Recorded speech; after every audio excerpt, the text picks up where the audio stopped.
Kobaran api sudah memotong 4 ikok ruangan di SMP Negeri 26 yang terdiri dari 2 ikok ruang kelas, sikok UKS, sama gudang.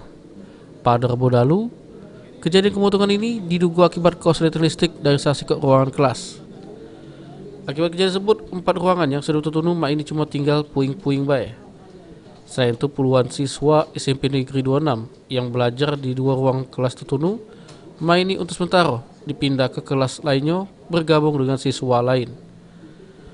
Kepala SMP Negeri 26 Misno Subroto jelaskan kejadian pemotongan pertama kali diketahui oleh petugas jaga sekolah. Selanjutnya petugas jaga sekolah menghubungi dirinya sebagai kepala sekolah SMP Negeri 26. Ya, sekitar pukul 11 itu saya dapat informasi dari penjaga sekolah bahwa sekolah itu terbakar.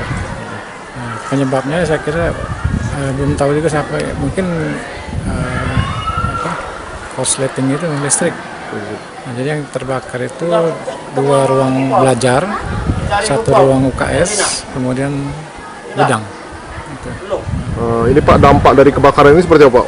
Berhubungan ada 2 ruang kelas ini kan Pak yang terbakar ya Pak, untuk siswa kegiatan belajarnya bagaimana? Ya, 2 ruang kelas itu, yang satu itu untuk terbuka, SMP terbuka, itu kita solusinya kita masukkan sore. Nah, yang reguler itu kita gabungkan ke kelas-kelas yang masih kurang.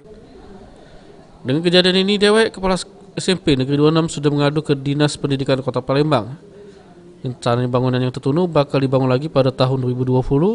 Sementara ini supaya kegiatan belajar mengajar pacak berjalan normal lagi, maka atap bangunan yang tertunu bakal dibeneri dikin oleh pihak SMP Negeri 26.